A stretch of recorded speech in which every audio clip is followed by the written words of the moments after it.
Bienvenue à tous et à toutes pour cette troisième session sur la réponse au marché public. Je suis Eva Secarelli de la métropole du Grand Paris. On se retrouve pour une session sur précisément où trouver les marchés publics, comment lire les pièces de marché.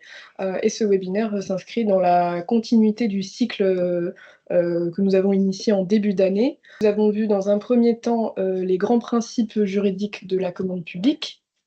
Nous avons vu ensuite tout ce qui était lié aux procédures et au montage contractuel dans le cadre des marchés publics. Et puis aujourd'hui, on va vraiment rentrer dans le concret pour savoir vraiment comment bien préparer sa réponse et ne pas faire de faux pas quand on répond à un marché public. Pour animer cette session avec moi, Dominique Salgado de l'Agence des économies solidaires. Bonjour à tous. Je propose qu'on commence tout de suite.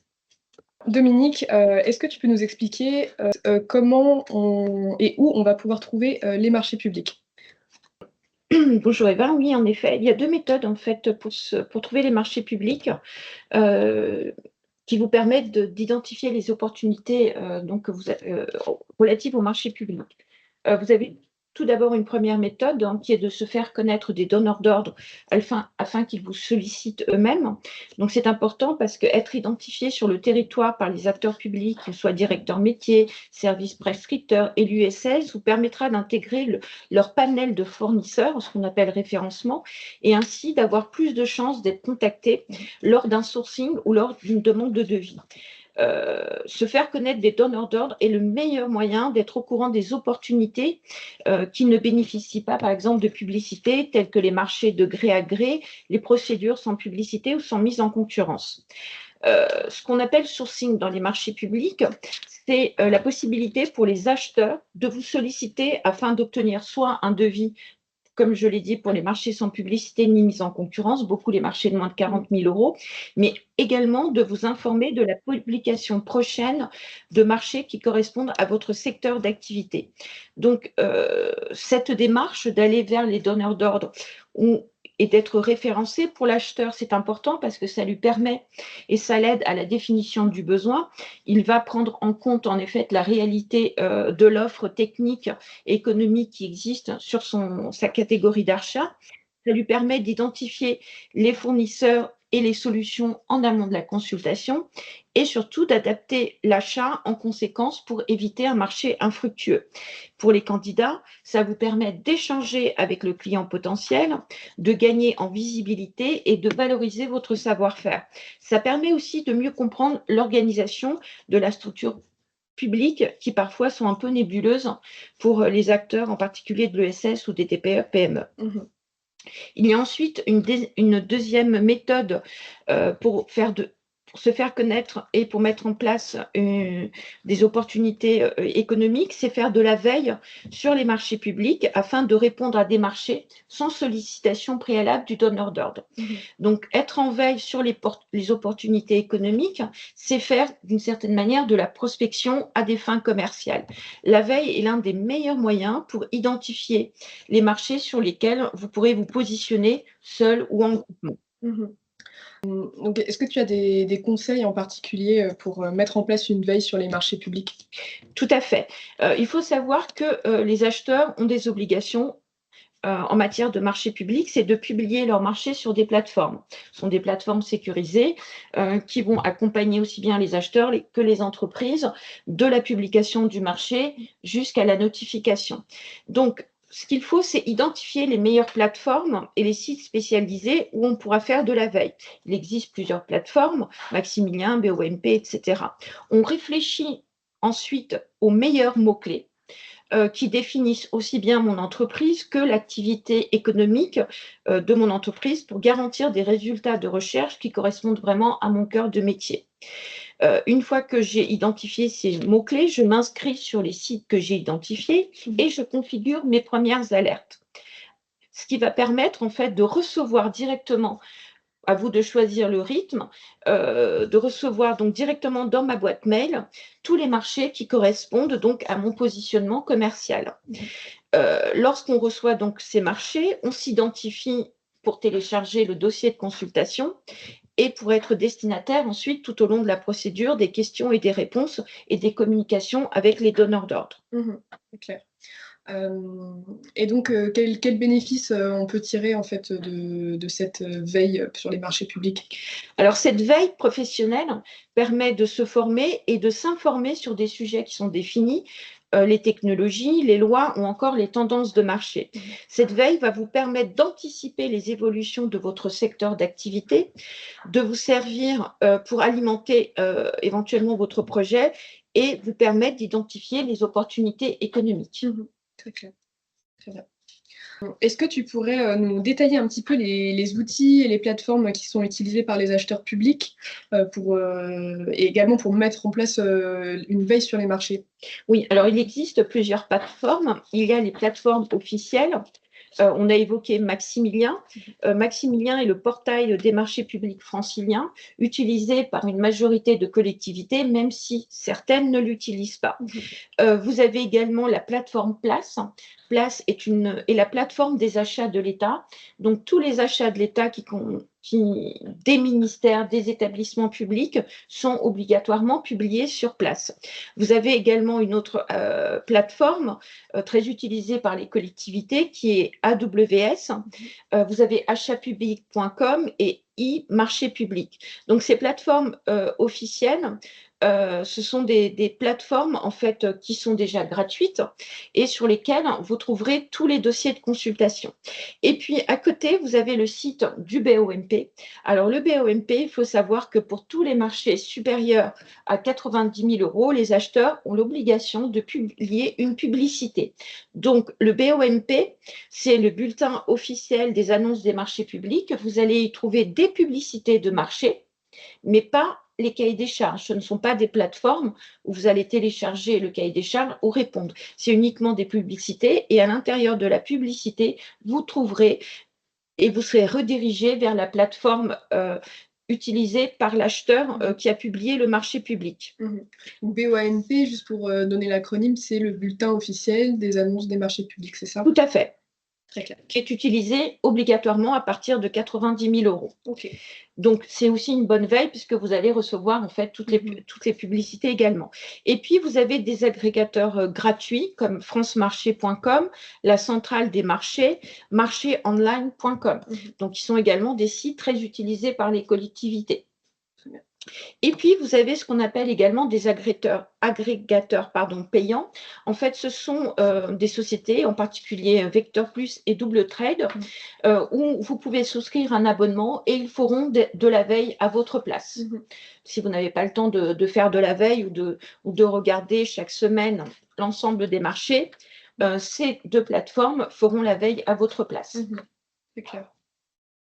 Donc, juste pour vous montrer un petit peu à quoi ressemble la plateforme Maximilien, la plateforme Place ressemble beaucoup aussi à la plateforme Maximilien. Elles ont été d'ailleurs développées par les mêmes opérateurs. Donc, vous allez trouver sur toutes les plateformes deux espaces, un espace acheteur public et un espace entreprise. Donc, vous allez vous connecter à partir de l'espace entreprise qui vous permettra ensuite de télécharger le dossier de consultation et de déposer votre offre également. Très clair. Donc tout ce que tu nous as expliqué sur la veille, sur les plateformes qui existent, c'est des éléments qui sont valables pour les marchés qui sont publiés. Quand on a des marchés qui ne sont pas publiés, donc les fameux marchés en dessous de 40 000 €, les marchés en dessous des seuils, comment on fait pour être candidat, pour y répondre? Alors, tout à fait. On a évoqué tout à l'heure la possibilité de se faire connaître et d'aller à la rencontre des acteurs publics. C'est important pour le référencement et pour que vous soyez sollicité en cas de besoin de devis. Il y a aussi la possibilité de s'informer sur les initiatives de mon territoire directement ou sur les sites internet des collectivités, de participer aux événements qui sont organisés, aux programmes d'accompagnement gratuits, au référencement. Vous avez aussi la prise de contact direct avec les interlocuteurs pertinents, donc de vous adresser soit à la direction du développement économique et de l'ESS, à la direction du développement durable, à la direction de la commande publique, aux directions métiers. Donc, je vous conseille par exemple d'aller regarder un peu les organigrammes des collectivités auprès de chez vous et de regarder en effet les l'ensemble des directeurs métiers dans l'activité qui vous concerne et de les contacter. Vous avez aussi la possibilité de contacter l'élu de votre collectivité. Et puis, vous avez des communications un peu plus générales, les flyers, les réseaux sociaux, voilà, sur les différents programmes. Je vous conseille également, de plus en plus sont organisées par les acheteurs publics des rencontres acheteurs-fournisseurs. Et puis, je vous conseille également de vous faire référencer auprès des fédérations professionnelles du secteur d'activité et des réseaux consulaires, tels que les chambres de commerce et de l'industrie, les chambres de métiers ou les programmes tels que Insereco 93. Très clair. Alors, pour récapituler un petit peu, parce qu'on a parlé beaucoup de collectivité, mais peut-être que tout le monde ne sait pas forcément ce que cache ce mot. On va faire un petit focus sur les clients potentiels quand on parle d'achat public qu'on pourrait rencontrer à l'échelle de l'Île-de-France. Alors, le premier échelon, c'est l'échelon communal. Donc, dans les villes dans lesquelles vous habitez, il y a forcément des marchés publics qui sont passés. Il faut savoir que chaque échelon territorial a des compétences spécifiques. Les communes ont des compétences qui peuvent vous intéresser par rapport au secteur d'activité sur lesquels vous allez vous positionner. Par exemple, les communes ont comme compétence la gestion des écoles, la gestion des crèches, ce genre de choses. Donc, s'il y a des sujets qui peuvent être inhérents à ça, ça peut être intéressant de se rapprocher des communes. En Île-de-France, on a quelque chose d'assez spécifique, c'est les EPT, donc les établissements publics territoriaux. C'est propre à l'Île-de-France, ou en tout cas propre à la métropole du Grand Paris.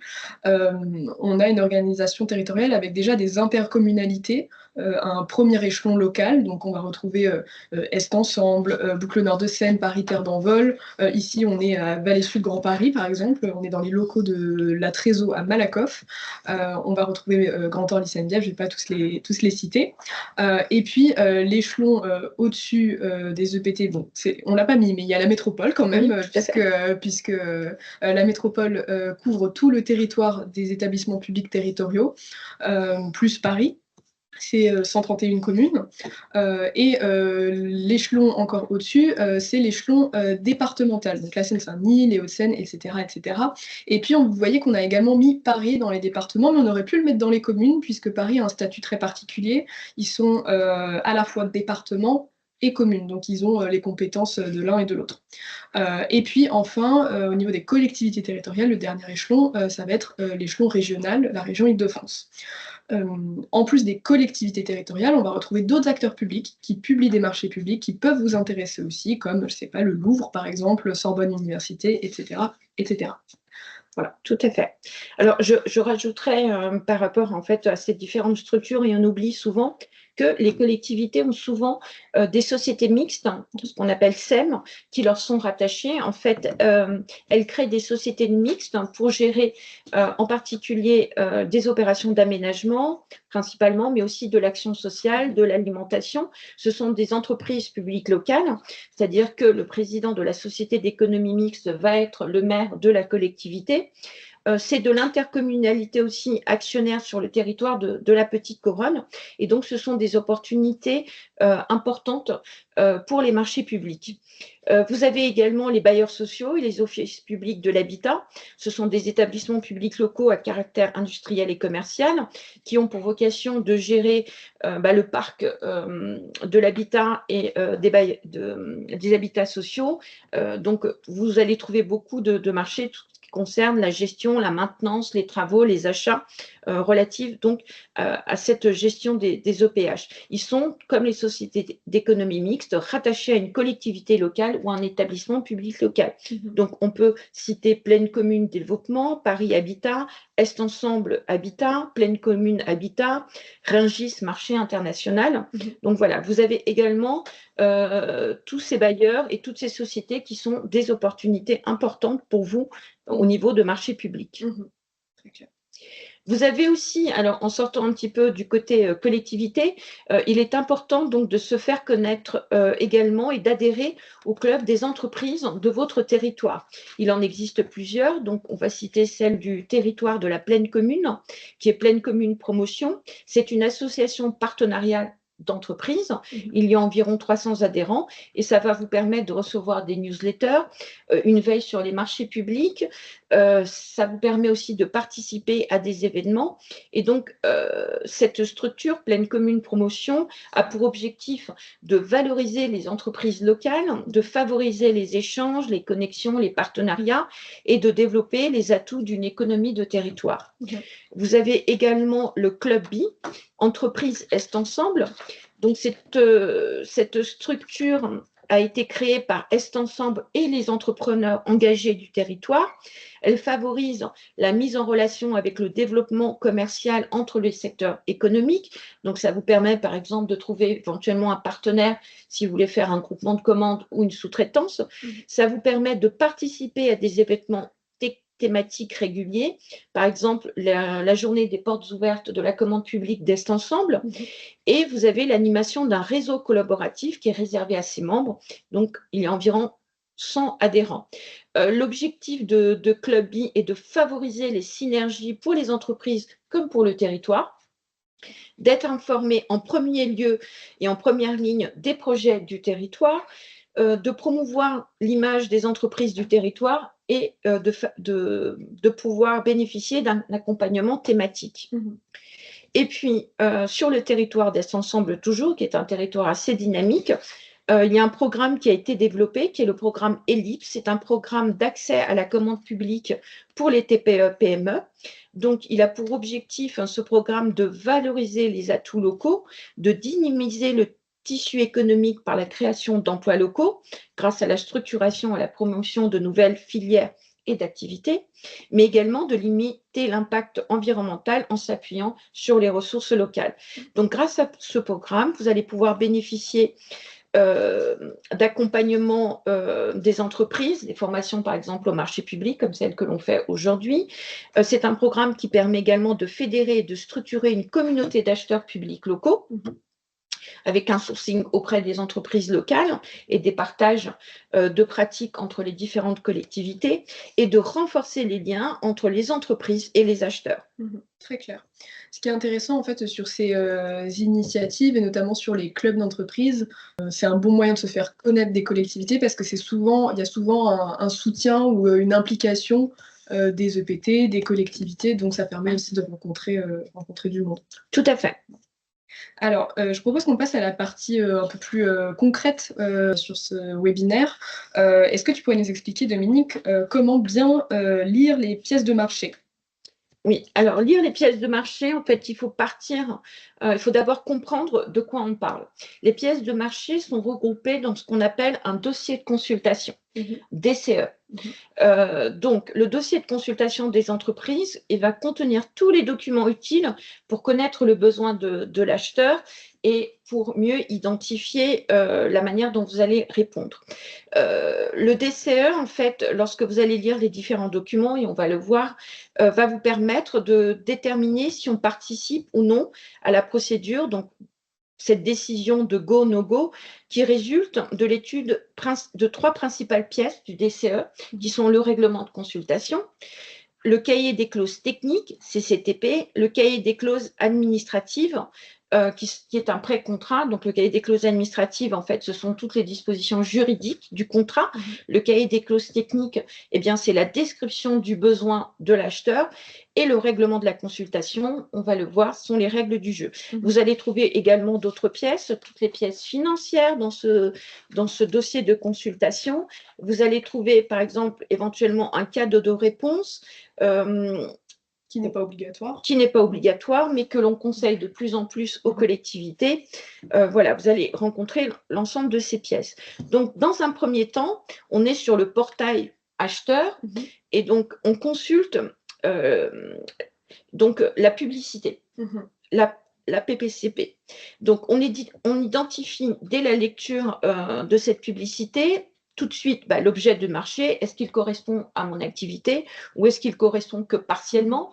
Donc, envisager que dans ce cas, je dois faire peut-être un groupement d'entreprises ou une sous-traitance.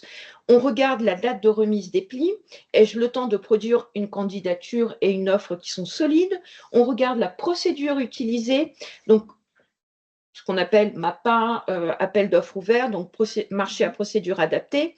Et surtout, dans un premier temps, on va éviter les procédures avec négociation, qui sont des procédures qui sont longues, qui sont chronophages et complexes, comme les dialogues compétitifs ou les marchés réservés à des les procédures réservées à des marchés plus complexes. Il faut savoir qu'un dialogue compétitif, c'est à peu près 1 an de procédure. Minimum. Donc voilà, c'est vraiment très complexe et très chronophage. Et on va regarder le montant estimatif du marché. Sur les procédures, je fais un petit aparté. On a dédié tout le précédent webinaire de ce cycle de formation sur les procédures et les montages contractuels. Donc n'hésitez pas à vous y référer si vous avez des questions sur ces acronymes un peu nébuleux, PAN, MAPA, etc. Il y a toutes les informations dans le précédent webinaire. Tout à fait. Donc, une fois qu'on a regardé l'ensemble de ces éléments et on se dit, écoutez, ça me concerne, j'ai envie d'aller plus loin. Donc, on va sur le portail, on va télécharger donc, le DCE et on va regarder le règlement de consultation pour identifier les éléments suivants et voir s'ils correspondent bien à vos critères. On va regarder le lieu d'exécution du marché, la durée d'exécution du marché. On va regarder s'il y a une visite obligatoire, sous quel délai. Par exemple, sur les marchés travaux, il y a souvent une visite obligatoire. On va regarder l'allotissement. Est-ce que c'est un marché global? Est-ce que c'est un marché à lotis? Combien de lots me concernent? On va regarder les critères de notation également. On va regarder s'il y a un chiffre d'affaires minimum exigé. On va regarder s'il y a une clause sociale. À titre indicatif, elle est souvent indiquée. Donc, la clause sociale, ça va être l'insertion d'heures. On va regarder s'il y a des certificats professionnels obligatoires et si c'est un marché réservé aux entreprises de l'ESS. Quand tu dis une clause sociale à titre indicatif, ça veut dire que dans le règlement de consultation, il y a simplement écrit ce marché public fait l'objet d'une action d'insertion sociale et puis si on veut le détail, c'est dans d'autres documents du marché. Tout à fait. On va les trouver principalement dans le cahier le CCAP, le cahier donc des clauses administratives où il va être détaillé en effet le nombre d'insertions qui sont demandées. Voilà, c'est là qu'on va retrouver souvent aussi accompagné ensuite de pénalités ou si on ne fait pas l'insertion d'heures qui sont demandées par l'acheteur. Ensuite, une fois qu'on a regardé donc l'ensemble des éléments du règlement de consultation, on va commencer à lire les pièces administratives et les pièces techniques. Donc, les points de vigilance. Il faut regarder si une avance est prévue. L'avance est obligatoire pour les marchés de plus de 50 000 euros. Il faut savoir qu'aujourd'hui, les collectivités, pour favoriser les TPE et les PME, souvent abaissent ce seuil à 30 000, 40 000 euros. Vous pourrez bénéficier d'une avance.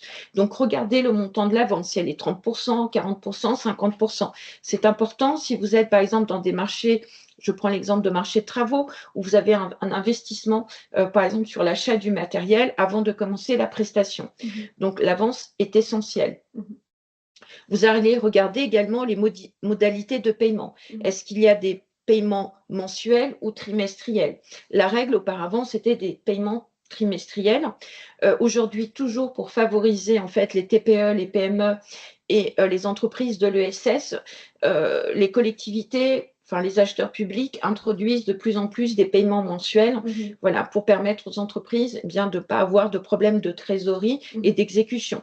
Comme on l'a dit tout à l'heure, vous regardez la clause d'insertion, combien d'heures vous sont demandées, est-ce que vous êtes en capacité voilà, de fournir ces heures. Normalement, les acheteurs publics, lorsqu'ils indiquent des clauses d'insertion, indiquent également les structures auxquelles vous devez vous adresser pour pouvoir en effet aller recruter quelqu'un pour 60, 50 ou 30 heures dans le cadre de votre marché. Regardez bien les délais d'exécution parce que les délais d'exécution sont toujours accompagnés de pénalités. C'est-à-dire que si vous avez des délais d'exécution très serrés, et que vous ne respectez pas ces délais d'exécution, vous avez un risque de pénalité.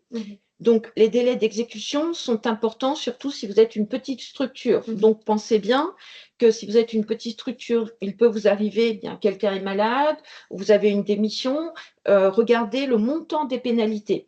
Parce que si vous ne pouvez pas tenir ces délais d'exécution, parfois les pénalités sont très élevées et donc ça risque de vous mettre en difficulté et représenter une partie en fait de la rémunération que normalement vous étiez censé recevoir. Donc ça, c'est important également. Et je vous conseille de regarder en fait une clause qu'on oublie souvent de regarder qui s'appelle exécution aux frais du titulaire. C'est une clause importante parce qu'elle permet aux acheteurs publics, si jamais vous êtes en défaut sur l'exécution des prestations, donc, et après avertissement de l'acheteur public, si vous n'êtes pas en mesure d'exécuter votre prestation, l'acheteur public a la possibilité de contracter avec une entreprise et c'est vous qui devrez payer la prestation commandée à cette entreprise. Donc, ces éléments sont vraiment très importants pour ne pas vous mettre en difficulté financière. D'accord, très clair.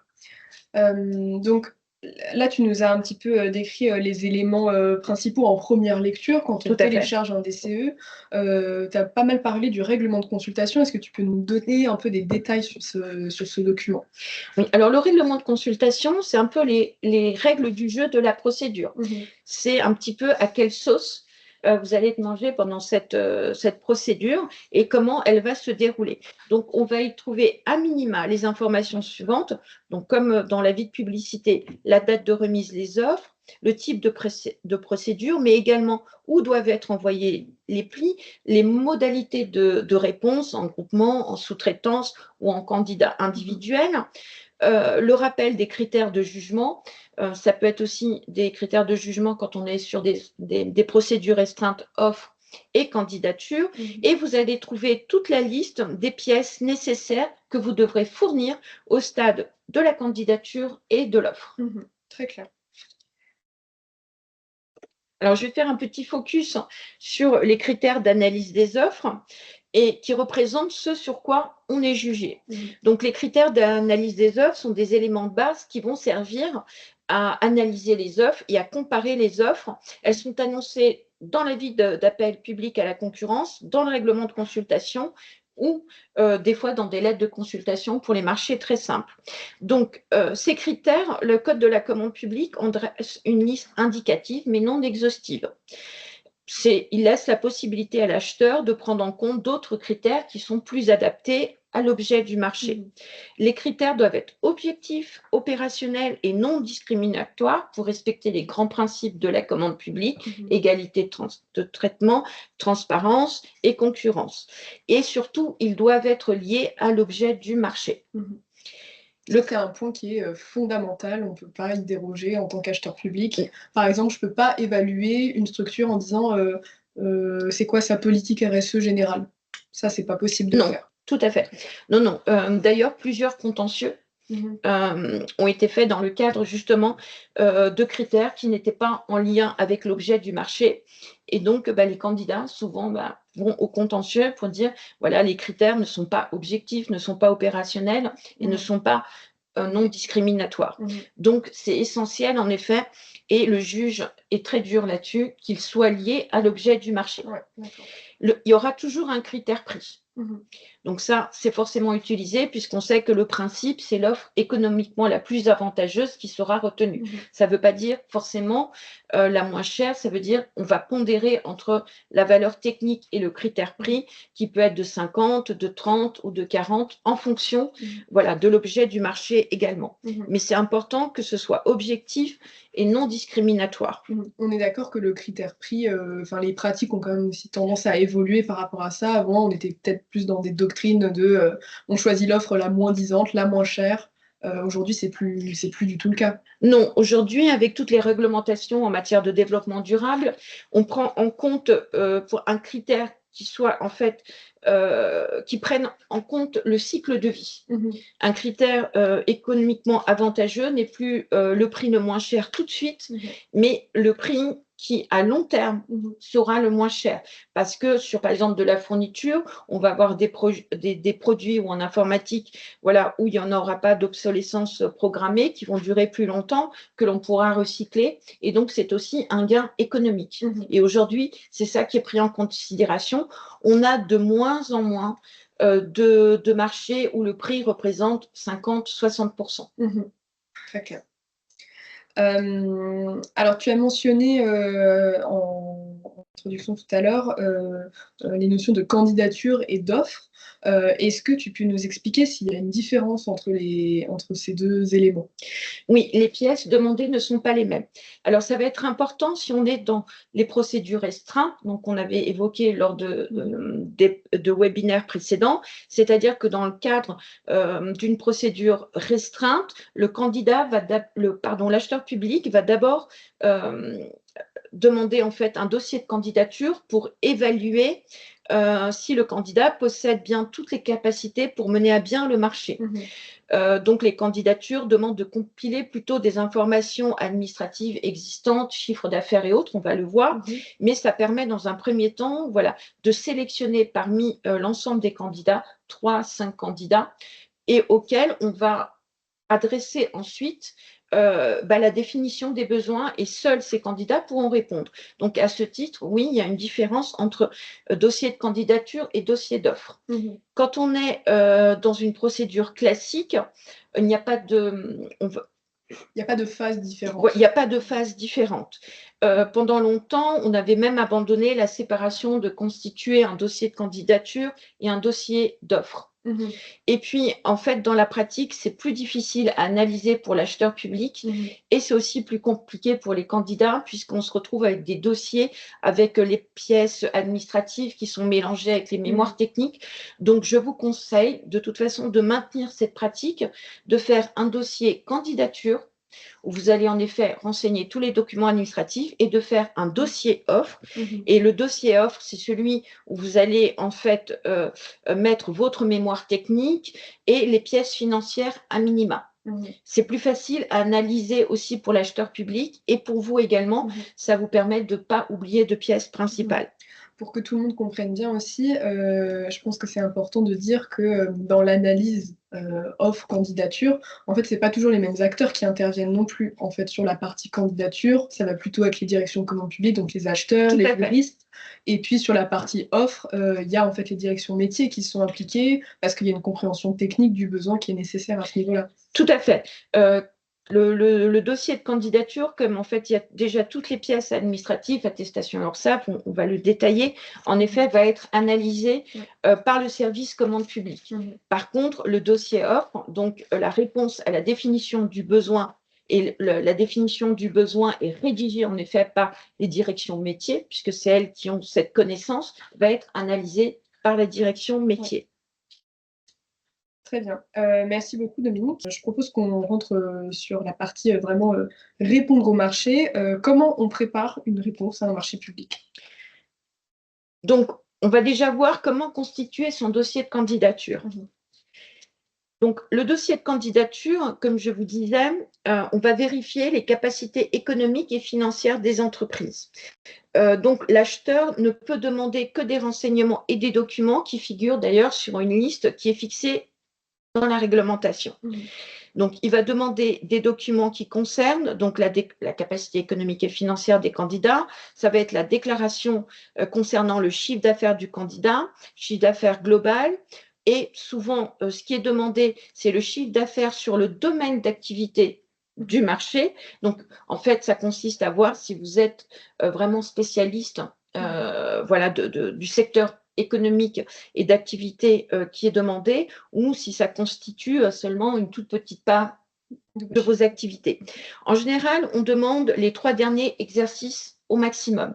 On peut, si on est en entreprise récemment créée, il y a des dispositions, voilà, vous le signifiez dans votre dossier de candidature, la date de création de votre entreprise.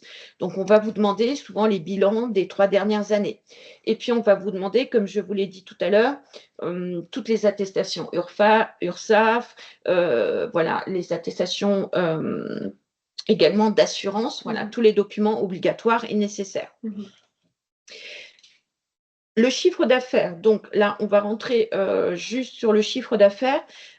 Lorsque vous êtes en groupement de commandes, c'est important parce que vous pourrez cumuler votre chiffre d'affaires à celui de votre partenaire. Et donc, ça vous permet d'avoir une candidature, par exemple, plus solide. Donc en groupement d'entreprise, c'est ça? Voilà, pardon, en groupement d'entreprise. Et puis, vous avez les fameux formulaires DC1, DC2 et DC4 que vous êtes obligé de compléter, qui vous sont demandés. Vous les trouverez sur les portails, c'est toujours indiqué sur les portails du gouvernement. Donc, vous avez le DC1, qui est une lettre de candidature et qui est utilisée par les candidats donc, au marché public pour présenter leur candidature. Vous avez le fameux DC2, ce document est renseigné par ou le candidat individuel, ou si vous êtes dans une candidature groupée, par chaque membre du groupement. Donc, il complète en fait le DC1. Il permet également de s'assurer que le candidat individuel ou chaque membre du groupement dispose des capacités économiques, financières et professionnelles suffisantes. Par ailleurs, si vous êtes en groupement de commandes, vous allez détailler les prestations ou la répartition des prestations par candidat. Et puis le DC4, qui est le formulaire de déclaration de sous-traitance. Très clair. Un petit point de précision, ça c'est des documents qui en fait sont finalement pas très compliqués à compléter. C'est des documents CERFA assez basiques avec des informations qu'on connaît généralement. Et je pense que c'est important aussi de préciser que les collectivités territoriales ont parfois le choix aussi d'utiliser des documents internes. Je sais qu'à la métropole du Grand Paris, par exemple, on n'utilise pas le DC4. On a un document de déclaration de sous-traitance qui est un peu différent, mais qui ressemble comme deux gouttes d'eau au DC4. Tout à fait. On a la possibilité, les acteurs publics, d'avoir nos propres formulaires et ils seront dans le dossier de consultation. Donc, ça, ce sont souvent les formulaires un petit peu, voilà, quand on n'a pas de formulaire interne, qui peuvent être renseignés par les candidats. Oui, alors les mots font un petit peu peur, DC1, DC2, DC4. En fait, ce sont des documents qui sont très faciles à compléter, puisque tout est pré-complété, vous n'avez qu'à remplir des petites cases, c'est très ciblé, vous avez aussi des notices d'explication souvent qui sont accompagnées, mais n'ayez pas peur, ils sont très intuitifs et c'est très facile à remplir. Alors en effet, vous avez la possibilité aussi pour les acteurs publics de proposer en fait ce qu'on appelle le DUM, qui est le document unique de marché européen. Donc, à la place du DC1, du DC2 et du DC4, ce document est pré-rédigé par l'acteur public et il est sur la plateforme. Donc, vous allez le compléter sur la plateforme. D'ailleurs, je vous conseille, avant de ne pas attendre le dernier jour pour compléter ou pour aller consulter ce document. Vous pouvez le voir dès les premiers jours de publication du marché. Voilà, comment est-ce que vous allez compléter le document, comment vous allez le renseigner et comment il va être enregistré. Si mes souvenirs sont bons, ça se fait en ligne, non? Tout à fait. Il se fait en ligne, donc il est sur la plateforme. Très bien. Et juste sur la pratique, on est d'accord que pour les acheteurs publics, c'est plus pratique quand même d'avoir un DC1, DC2, DC4 qu'un DUM, non? Alors, ça dépend comment est renseigné le DUM. C'est vrai que parfois, le DUM est plus complexe finalement que de renseigner un DC2, un DC1, un DC2 et un DC4. Normalement, il était censé faciliter l'analyse en effet des candidatures. Mais il arrive qu'en fait, le DUM soit en effet plus complexe à compléter que les DC1, DC2 et DC4. Mais sinon, en effet, il est rédigé par l'acheteur public qui doit renseigner les différentes cases de la même manière que sur un DC1, DC2. Le seul avantage du DUM, c'est que lorsqu'on l'a déjà utilisé sur une procédure antérieure, à moins que des informations de votre activité ou de votre entreprise aient changé, vous pouvez utiliser le même DUM, vous n'avez pas à le recompléter. Ça, c'est une des modalités de simplification de la commande publique. C'est quand même un axe Tout à fait. qui est vraiment développé chez les acheteurs publics. Voilà, sachant que par contre, si vous êtes en groupement d'entreprises, alors le DUM que vous avez utilisé dans un précédent marché, finalement, ne sera peut-être pas actualisé, puisque de toute façon, vous avez peut-être un groupement avec une autre entreprise. Donc, il faudra peut-être à nouveau compléter un DUM, puisque le groupement d'entreprise ne sera pas le même. Très clair. Alors, on va passer sur les pièces de l'offre. Est-ce que tu peux nous donner un petit peu les éléments constitutifs d'un dossier d'offre et puis les bonnes pratiques pour l'élaborer, s'il te plaît? Alors, les pièces qui sont à remettre dans le dossier offre, elles sont toutes listées dans le règlement de la consultation. Donc, l'offre constitue en fait à répondre aux besoins exprimés par l'acheteur dans les documents de consultation, surtout dans le cahier des clauses techniques. Elle va comprendre le prix des prestations, les moyens mis en œuvre pour réaliser ce besoin, la prestation. Donc, les pièces à remettre en œuvre sont à minima ce qu'on appelle l'acte d'engagement, surtout le cadre de réponse et ou le mémoire technique et les pièces financières. Donc, l'acte d'engagement, juste pour revenir sur ce document précis, l'acte d'engagement vous est fourni donc par l'acheteur public. C'est un document où normalement, anciennement, on renseignait beaucoup le prix et on s'engage. C'est le document principal. Où on renseigne qu'on s'engage en effet dans la prestation et à quel prix. Aujourd'hui, de plus en plus, voilà, on a l'acte d'engagement qu'on doit signer et l'acte d'engagement est composé de annexes financières. Voilà, on renseigne de moins en moins le prix dans l'acte d'engagement, mais plutôt dans les pièces financières qui seront les annexes de cet acte d'engagement. Donc, sur le cadre de mémoire ou le mémoire technique, on l'a vu, certaines collectivités ou acteurs publics, pour faciliter la réponse, préparent en amont des cadres de réponse où elles vont poser des questions qui vont vous orienter et auxquelles vous devez répondre. Donc, ça va vous permettre, en fait, de mieux comprendre souvent le besoin, de mieux répondre et surtout de structurer votre réponse. Donc, les bonnes pratiques. Bien le contenu potentiel. On va vous demander, par exemple, la marque et les descriptions des matériels fournis. On va vous demander éventuellement des fiches produits, des protocoles opératoires. Il est possible qu'on vous propose également des variantes. Donc, des variantes, ça va être, vous allez répondre à une offre de base et vous avez la possibilité de proposer une autre solution qui est en relation avec votre propre savoir-faire, et donc qui sera une variante à l'offre de base. Mais pour répondre à la variante, vous êtes obligé de répondre à l'offre de base, puisque l'acheteur aura la possibilité soit de retenir la variante parce qu'il la trouve intéressante, ou finalement de retenir que l'offre de base. Il va aussi être possible de retrouver des options, c'est-à-dire que l'acheteur va indiquer éventuellement dans son cahier des charges, en plus de l'offre de base, des options qu'il pourra retenir ou pas. Donc, de la même manière, vous répondez à l'offre de base et vous répondez aux options. Très clair.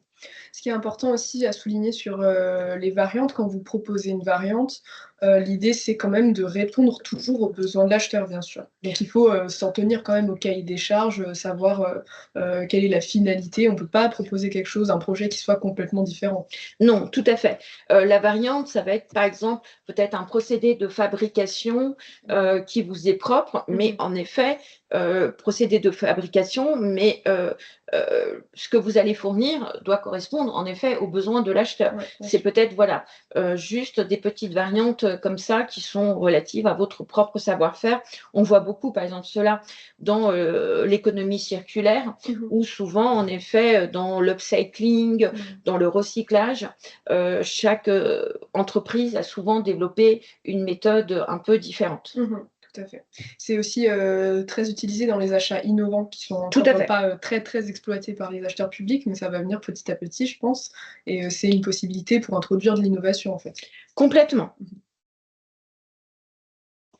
Donc, je dirais que les bonnes pratiques, avant de commencer à rédiger son mémoire, dès qu'on a des doutes sur voilà, une définition du besoin, sur une caractéristique, parfois, et il arrive que les cahiers des clauses techniques et la définition du besoin ne soient pas très clairs, ne soient pas bien définis. Ça arrive très souvent. Donc, je vous incite à poser le maximum de questions. Vous avez un délai pour répondre. Normalement, ce délai pour poser des questions, on a jusqu'à 10 jours avant la remise des plis. C'est indiqué dans le règlement de consultation. C'est indiqué également dans le règlement de consultation. La pratique, c'est en général 10 jours. Donc, c'est important de poser le maximum de questions pour affiner votre réponse. Ça permet aussi parfois de faire prendre conscience à l'acheteur que peut-être son besoin n'est pas bien défini ou qu'une pièce est mal rédigée. Et dans ce cas, il va peut-être changer, par exemple, une pièce technique, une description.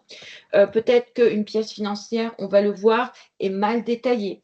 Et donc, s'il a beaucoup de questions des entreprises, il va prendre conscience, en effet, qu'il y a peut-être un problème dans sa définition. Il va pouvoir mettre à jour au fur et à mesure les pièces Tout aussi. à fait. Il va pouvoir mettre à jour les pièces et puis même, le cas échéant, se rendant compte qu'il y a vraiment un gros problème de définition du besoin, il va peut-être même prolonger le délai de réponse.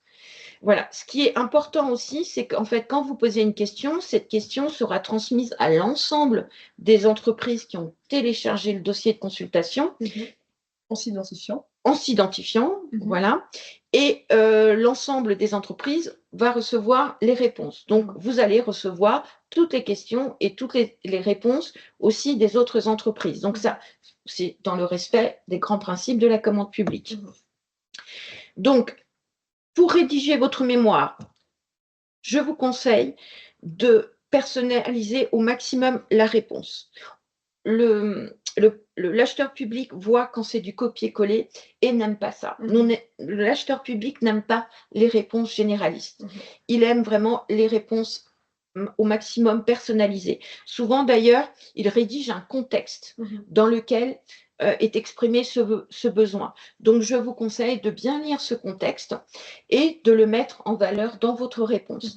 Et puis d'une manière bête et méchante, regardez le cahier des charges, regardez toutes les prestations qui vous sont demandées, comment elles sont définies. On doit retrouver l'ensemble de ces descriptions dans votre mémoire technique.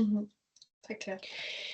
Je vous conseille aussi de bien regarder les critères de notation pour bâtir la trame de votre mémoire technique. Donc, on va évoquer les sujets sur lesquels on est jugé. Il faut qu'on retrouve tous les sujets dans votre mémoire.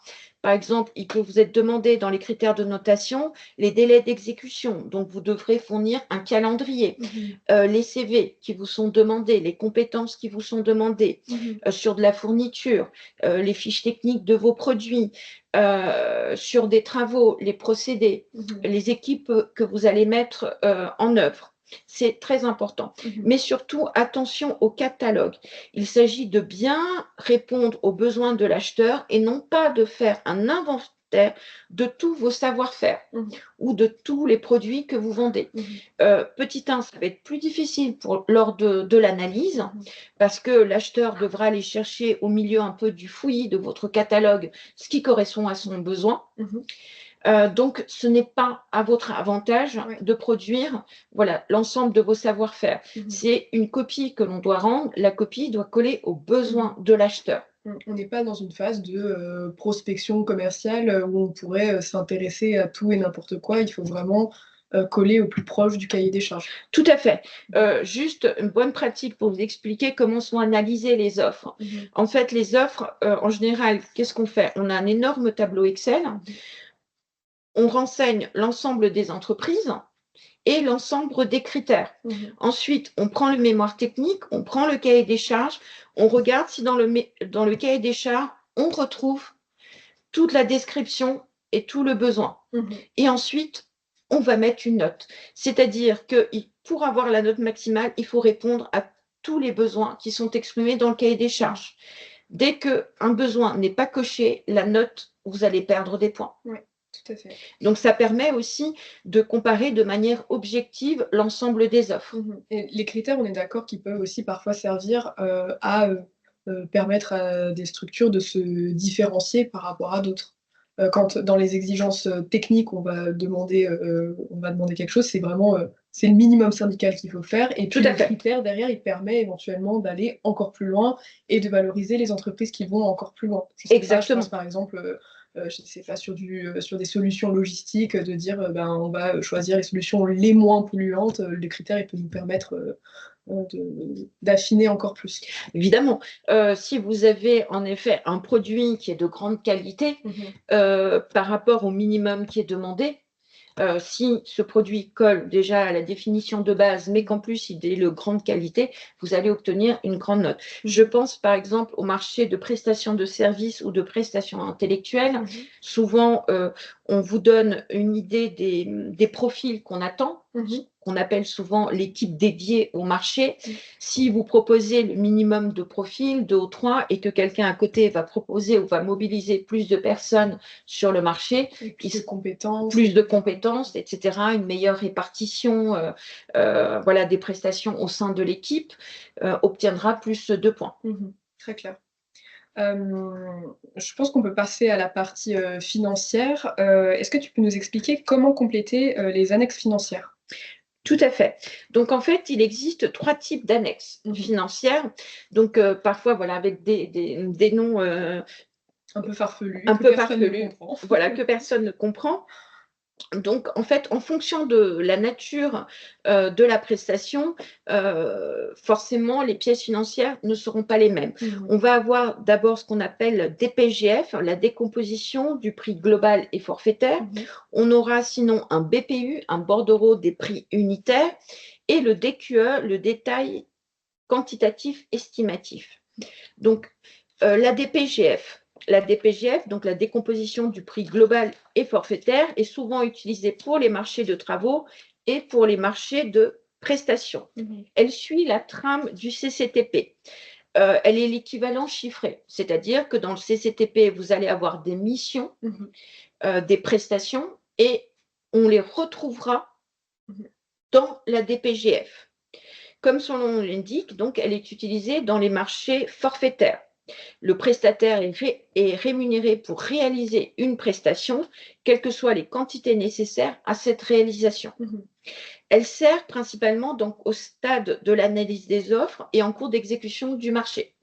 C'est-à-dire que les lignes sont renseignées, et d'ailleurs dans toutes les pièces financières, les lignes sont renseignées par l'acheteur public. Vous n'aurez qu'à compléter les montants qui sont... Voilà. Sauf s'il y a une variante. Sauf s'il y a une variante, tout à fait. La variante, ce sera à vous, en effet, de compléter. Sinon, pour que l'analyse soit objective et que l'on puisse vraiment comparer toutes les offres, tout est pré-renseigné, on n'aura plus qu'à comparer les prix. Donc, elle permet de vérifier comment le candidat a formé son prix, de vérifier qu'il n'y a pas eu d'oubli dans le chiffrage du candidat, et de voir les prix sur lesquels le candidat est compétitif et ceux sur lesquels il est moins, et de préparer éventuellement une phase négociation, le cas échéant. La négociation qui est annoncée dans le règlement de consultation s'il y a de la négociation prévue. Voilà, la négociation est non seulement annoncée, et souvent d'ailleurs les thèmes qui seront négociés sont annoncés également. Tout à fait. Puis vous avez le bordereau des prix unitaires. Alors, comme son nom l'indique, il est utilisé dans les marchés à prix unitaire, souvent dans le cadre d'accords cadres. Bon, évidemment, très utilisé, par exemple, sur de la fourniture. Il peut être également utilisé dans la prestation intellectuelle, où on va définir le prix à la journée en fonction du profil. Parfois, on a une DPGF et un BPU. Par exemple, sur les marchés de travaux, on va avoir par exemple la DPGF pour l'ensemble des missions, donc pour la phase travaux, et on peut avoir un bordereau des prix unitaires sur la fourniture ou sur les produits qu'on va utiliser, par exemple sur un robinet, sur la fiche technique, le prix, voilà, tous ces documents. Donc le BPU est bien un document contractuel qui reprend la liste des prix unitaires de chaque fourniture ou de prestation. Donc, l'acheteur public ne s'engage pas sur un volume de commandes sur chaque ligne du BPU. Pour analyser, il va choisir d'actionner la ligne selon ses besoins en multipliant le prix unitaire contractuel par la quantité souhaitée au moment du besoin. Il peut également ne pas actionner certaines lignes. Ce sera en fonction du besoin au fur et à mesure de sa survenance. Et son objectif, c'est de pouvoir commander selon ses besoins à des prix connus et contractuels. Ça permet, par exemple, sur des prestations, je pense au marché de prestations ou de prestations de services ou intellectuels, lorsqu'on a des besoins supplémentaires, de pouvoir regarder dans le BPU en amont combien ça va nous coûter une journée homme ou un produit supplémentaire. Donc, de ne pas avoir de surprise et de respecter finalement l'égalité de traitement des candidats, c'est-à-dire qu'au moment de la notification du marché, l'ensemble des éléments chiffrés sont connus. C'est clair. Alors, sur, la fixation, des prix, enfin, en tout cas, comment compléter un BPU, je sais que c'est généralement un sujet qui est un peu compliqué pour les entreprises. Est-ce que tu peux nous expliquer comment bien remplir un BPU? Oui, en fait, le plus compliqué pour la fixation du prix pour les candidats, c'est qu'il n'y a pas de volume assuré. Donc, dans une offre commerciale, souvent le candidat, enfin les entreprises adaptent leur prix au volume qui sera commandé et on va avoir de moins en moins cher. Voilà. Parfois, dans les BPU, vous avez des lignes en fonction, je pense par exemple au marché prestations de communication ou autres sur la fourniture, par exemple, de flyers, vous allez avoir des tranches qui vous permettent d'avoir des propositions commerciales plus intéressantes. Et des prix dégressifs, ce genre Des de prix choses. dégressifs en fonction de la tranche. Si la personne met une tranche entre 0 et 100, entre 100 et 200, plus de 500, en effet, plus le volume sera important, plus le prix sera dégressif. Donc ça peut être intéressant. Et en général, c'est comme ça aussi qu'on construit, en tout cas en matière de fourniture. Donc, cependant, si on lit bien le CCTP impose d'être en capacité de fournir la pièce et la pose dans un laps de temps déterminé contractuellement, ce qui peut être incompatible avec les délais fournisseurs. Donc, de bien regarder sur les volumes qui vous sont demandés. C'est-à-dire que s'il y a plusieurs tranches et une tranche à plus de 500, vous devez être capable de fournir plus de 500 flyers ou communiqués si cela vous est demandé. La rémunération, le titulaire donc sera payé, comme je vous dis, en fonction des quantités réellement exécutées. Ainsi, pas si simple de fixer ses prix et de savoir à l'avance sur quel poste ou quelle ligne il faut faire l'effort pour remporter le marché. Et c'est là que le DQE, le détail quantitatif estimatif, est important. Donc, ce n'est pas un document contractuel. En fait, il est utilisé souvent pour les marchés à prix unitaire, mais il n'est jamais tout seul. Il est accompagné du BPU. Le détail quantitatif estimatif donc, permet de voir un petit peu quels sont les volumes que l'acheteur public a l'habitude de commander. Donc souvent, il va prendre le marché précédent et voir un petit peu combien il a commandé. Donc ça donne une indication du volume, une estimation du volume qui risque d'être commandé. Donc c'est utile et c'est important pour permettre aux entreprises de ne pas être dans le flou, mais d'avoir quand même une idée approximative de ce qui peut être commandé. Donc, il n'est pas fiable à 100%, évidemment, puisque c'est un détail qui est estimatif et non pas fixe. Mais il sert également, puisque les analyses des offres sur les BPU sont assez complexes et sont difficiles aussi pour l'acheteur public parce que parfois, on se retrouve avec des centaines et des milliers de lignes. Ça dépend en effet de l'objet du marché. Je pense aux travaux. Donc, le DQE permet aussi une analyse plus facile pour l'acheteur public. En fait, il va se baser sur une commande type et faire le total de cette commande type pour pouvoir dire voilà mon premier candidat, le deuxième, le troisième, et faire son classement comme ça, c'est ça? Tout à fait. Alors, en plus, il est très utilisé, par exemple, dans ce qu'on appelle les marchés récurrents. Donc, les marchés récurrents, c'est souvent des marchés qu'on lance tous les 4 ans. Voilà, quand un marché se termine, sachant que la durée maximum des marchés est de 4 ans, je parle surtout des accords cadres, donc ça va être beaucoup de la fourniture et autres. Et donc, on se base en effet sur, comme je vous disais, ce qu'on a commandé dans l'ancien marché pour déterminer en effet les futures commandes. Donc en général, il n'y a pas de grosses surprises, sauf événements majeurs. Très clair, très bien. Et bien écoutez, on arrive à la fin de ce webinaire, on va pouvoir conclure.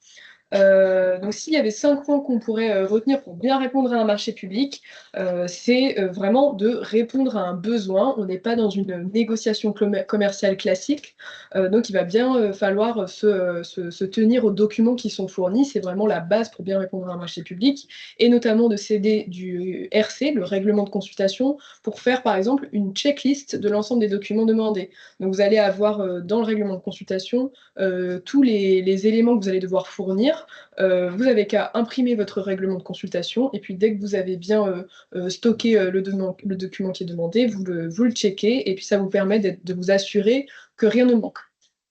Le second point, ça va être de vraiment répondre à ce qui est demandé. On l'a vu précédemment, pas de catalogue, pas de présentation super généraliste de l'entreprise. Très honnêtement, les acheteurs, en fait, ça leur met des bâtons dans les roues plus qu'autre chose parce que ça rend, la lecture, des offres beaucoup plus compliquée et la comparaison aussi beaucoup plus compliquée. Si vous répondez, de manière non spécifique à un besoin, en fait, on va considérer que l'offre, elle n'est pas appropriée aux besoins de l'acheteur, donc vous risquez d'être écarté de la procédure et c'est un peu dommage. Parce qu'on sait que c'est très compliqué et que c'est très chronophage, en fait, de répondre à un marché public, donc autant, répondre, stricto sensu à ce qui est demandé, et notamment en se focalisant aussi sur, les critères de notation. Je l'ai mis en dernier point, mais ça me paraît être vraiment essentiel. Vous êtes jugé sur, des critères qui sont donnés à l'avance, qui sont connus à l'avance, donc vous savez sur quoi vous êtes évalué. C'est bien de mettre, l'accent, là-dessus dans votre mémoire technique pour vraiment, aller répondre en détail aux attentes de l'acheteur et marquer un maximum de points. Autant pour le prix, il y a une application, pure et bête, mathématique, autant pour les autres critères, on va aller vraiment chercher, dans les petits détails pour voir, s'il y a, un candidat qui se démarque d'un autre et cetera. Donc personnaliser au maximum la réponse, c'est plus ou moins ce que j'ai déjà dit, en prenant bien en compte le contexte du besoin. Ça, c'est des éléments qui sont donnés, en début de cahier des charges généralement. Voilà, le contexte de la collectivité, le contexte du besoin et cetera et cetera. Ça fait toujours plaisir, pour l'acheteur de savoir que vous avez bien compris ce qui est attendu et que vous n'avez pas juste donné, la même offre, à un autre acheteur. Et puis surtout, n'hésitez pas à poser des questions à l'acheteur, ça lui permettra lui, éventuellement de réajuster les documents de consultation en cours de consultation s'il se rend compte qu'il y a plein d'éléments qui sont manquants et qui ne permettent pas au candidat de répondre de manière très précise. Et puis pour vous, surtout, ça sera, intéressant pour pouvoir, vraiment, préciser, votre offre et la manière, dont vous allez, répondre à son besoin. Voilà dans les grandes lignes ce qu'on pouvait vous dire sur, la réponse au marché public. On arrive à la fin de ce webinaire. Ce que je vous propose pour les structures qui auraient le temps de rester, encore une dizaine de minutes avec nous, c'est que je vais, couper l'enregistrement, couper, nos caméras, juste, faire un petit ajustement technique, mais rester en ligne et si vous le souhaitez, vous pouvez nous poser vos questions et on essaiera d'y répondre, dans la dizaine de minutes, qui arrive. Merci beaucoup en tout cas pour, votre présence et on se retrouve tout de suite.